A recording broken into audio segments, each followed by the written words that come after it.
الحمد لله نحمده ونستعينه ونستغفره ونؤمن به ونتوكل عليه ونعوذ بالله من شرور أنفسنا ومن سيئات أعمالنا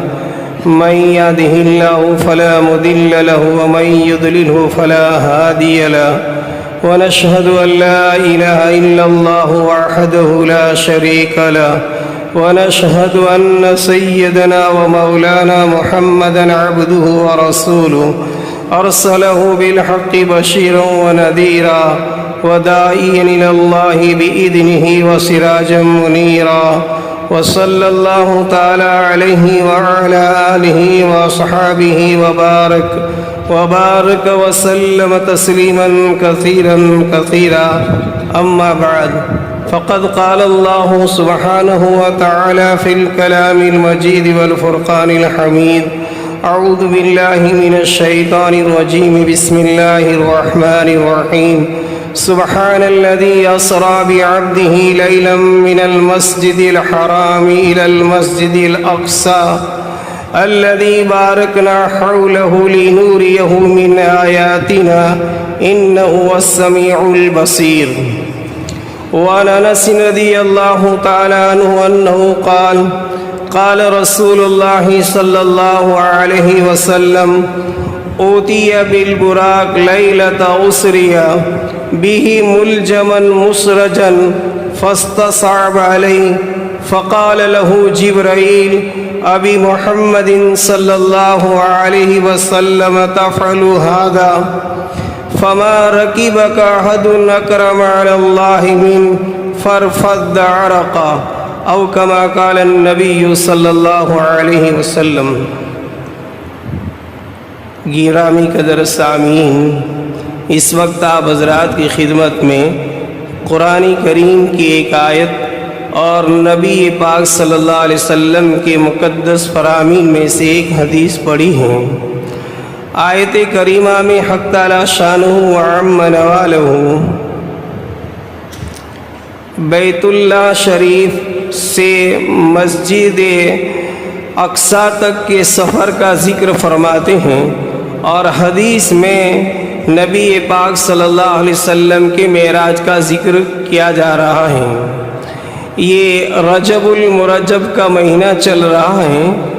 اور چونکہ معراج کا واقعہ جو ہے وہ تقریباً 27 رجب کو واقع ہوا ہے. اب یہ نبی پاک صلی اللہ علیہ وسلم کو معراج جو کروائی گئی ہے اس کا پس منظر کیا ہے، اور نبی کریم صلی اللہ علیہ وسلم کو جو اعزاز بخشا گیا ہے وہ کس نعمت عظمیٰ کے بدلے میں دیا گیا ہے اس کا ذکر ہے. تو پہلے یہ سمجھ لیا جائے کہ تمام کائنات کے اندر حق تعالی شانہ وعم نوالہ نے سب سے افضل اور سب سے اکرم اگر کسی مخلوق کو پیدا کیا ہے تو وہ حضرت انسان کو کیا ہے. اللہ کی بے شمار مخلوقات ہیں،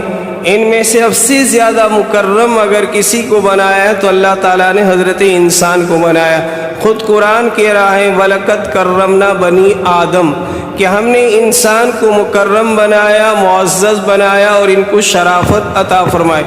اور انسانوں میں بھی سب سے زیادہ مکرم اور سب سے زیادہ عروج اور شرافت اور عظمت جو بخشی ہیں وہ تمام انبیاء کرام علیہم الصلاۃ والتسلیم کو عطا فرمائے. پھر تمام انبیاء کرام میں جو عظمت اور جو مقام اور جو بلندی اور جو عروج نبی پاک صلی اللہ علیہ وسلم کو عطا فرمایا وہ کسی کو عطا نہیں کیا گیا ہے. لیکن جب نبی پاک صلی اللہ علیہ وسلم نے اللہ رب العالمین کی طرف سے نبوت ملی اور نبوت کی جو فرائض تھے ان میں سے دعوت اور توحید کا جو اعلان کیا تو جتنے آپ کو ماننے والے اور جتنے آپ کو چاہنے والے تھے وہ آپ کے مخالف بن گئے. اور کیسے مخالف بن گئے اور کتنی شدید تکالیفیں اور کتنی آزمائشوں سے آپ کو گزرنا پڑا کہ قرآن کریم نے حق تعالی شانہ وعم نوالہ نے آپ کو تسلی دی. حالانکہ آپ کا مقام اور آپ کا منصب اتنا اونچا اور اتنا بلند رہا ہے کہ خود یہ کہا گیا کہ لولاک لما خلقت الافلاق، کہ اگر زمین پر نبی پاک صلی اللہ علیہ وسلم تشریف نہ لاتے فحق تعالی شانہ وعم نوالہ، اپنی قدرت کا اظہار نہ کرتے، یعنی دنیا میں کوئی چیز نہ ہوتی، لیکن جب دعوت حق کی دعوت دی گئی اور حق کا پیغام امت کو پہنچایا گیا تو آپ کو اتنا صدمہ دیا گیا اور اتنی پریشانیوں میں مبتلا کیا گیا کہ جن کی کوئی انتہا نہیں رہی۔ اس میں اس طرف اشارہ ہے کہ آدمی کا کتنا بھی مقام اونچا اور بلند ہو، لیکن جب توحید کی دعوت اور حق کی دعوت اگر شروع کی جائے گی تو سب سے پہلے مخالفت ہوگی۔ اور دعوت حق کی پہلی سیڑھی یہ ہے کہ شروعات میں ناکامیابی اور ناکامی ملتی ہیں، اور انتہا یہ ہوتی ہے کہ پھر کامیابی اور سرخ روئی ملتی ہیں۔ تو نبی پاک صلی اللہ علیہ وسلم کو جب اعلان نبوت کے بعد جن آزمائشوں کا شکار ہونا پڑا، اس بنا پر نبی پاک صلی اللہ علیہ وسلم کو تسلی دینے کے لیے ایک روایت میں یہ ہے کہ معراج کروائی گئی ہے۔ جب نبی پاک صلی اللہ علیہ وسلم دعوت و تبلیغ کے سفر میں انتہائی آزمائشوں اور انتہائی پریشانیوں سے دوچار ہو رہے تھے، اس وقت سب سے زیادہ شفقت کرنے والے اور سب سے زیادہ آپ کا خیال رکھنے والے خواجہ ابو طالب آپ کے چچا تھے۔ اگرچہ وہ ایمان نہیں لائے تھے، لیکن ایمان نہ لانے کے باوجود بھی آپ صلی اللہ علیہ وسلم کا ہر وقت سہارا بنے ہوئے تھے، مددگار بنے ہوئے تھے، اور جہاں کہ آپ کو مکہ والے پریشانیوں میں اور تکلیفوں میں مبتلا کرتے تھے تو جناب خواجہ ابو طالب آپ کی مدد و نصرت فرماتے تھے۔ لیکن کچھ سالوں کے بعد، نبوت کے ملنے کے بعد، جناب ابو طالب کا انتقال ہو گیا۔ اب پہلے سے باپ کا تو سارا اٹھ ہی چکا تھا، آپ یتیم ہی پیدا ہوئے تھے، لیکن باپ کی طرح شفقت کرنے والے، محبت کرنے والے چچا کا بھی سایہ اٹھ گیا۔ اب آپ علیہ الصلاۃ والتسلیم کو اس مقام پر لوگوں نے اور زیادہ پریشان کرنا شروع کیا اور تکلیفیں دینی شروع کی، تو اب آپ کا جو ساتھ دینے والی تھی وہ حضرت خدیجۃ الکبریٰ رضی اللہ تعالی عنہا تھی۔ جیسے اس سے پہلے بھی معلوم ہو چکا کہ جب نبوت آپ کو ملی تھی تو آپ حضرت جبرائیل علیہ السلام کی ملاقات سے گھبرا گئے تھے، اس وقت بھی ماں خدیجۃ الکبریٰ نے آپ کو تسلی دی تھی۔ تو جب جناب ابو طالب کا ساتھ چھوٹ گیا، انتقال کر گئے، تو حضرت خدیجۃ الکبریٰ ہر وقت اپنی ہر اعتبار سے مدد کرنے والی، چاہے مالی اعتبار سے ہو، جانی اعتبار سے ہو، زندگی کے اندر سکون اور اطمینان پہنچانے والی حضرت خدیجہ تھی۔ تو اب کچھ دنوں کے بعد، ایک روایت کے مطابق 3 ہی دنوں کے بعد، حضرت خدیجۃ الکبریٰ رضی اللہ تعالی عنہا کا بھی انتقال ہو گیا۔ اب آپ سمجھ سکتے ہیں کہ ظاہری اسباب کے اندر جو سہارا دینے والے چچا اور اپنی بیوی خدیجۃ الکبریٰ رضی اللہ تعالی عنہا تھی، ان کا بھی سہارا ٹوٹ گیا، تو اور زیادہ مکہ والوں کو اور زیادہ مشرکین کو آپ کو تکالیف پہنچانے کا موقع مل گیا۔ یہاں تک آپ کو تکالیفیں پہنچائی گئی اور یہاں تک آپ کو پریشان کیا گیا کہ آپ اہل مکہ سے عاجز آ کر آپ نے طائف کا سفر کیا۔ اب جب طائف میں آپ نے سفر کیا تو آپ نے ایک بڑی امید کے ساتھ اور بڑی تمناؤں کے ساتھ سفر کیا تھا کہ وہاں جا کر دعوت حق کے اندر کوئی ساتھ دے گا اور اللہ کو ماننے والا کوئی کھڑا ہوگا کہ میری مدد کرے گا اور توحید کے میدان میں مجھے ساتھ دے گا۔ لیکن طائف کے قصے کے اندر بھی یہی ہوا کہ وہاں مکہ سے زیادہ آپ کو پریشان کرنے لگے۔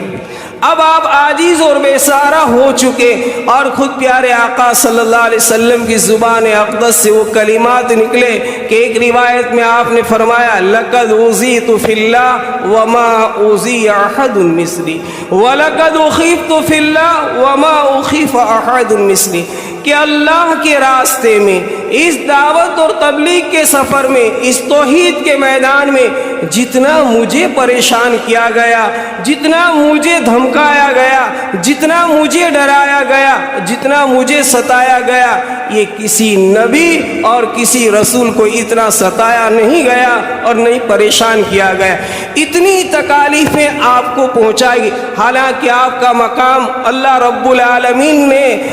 کعبۃ اللہ سے اور عرش الہی سے بھی زیادہ رکھا ہے۔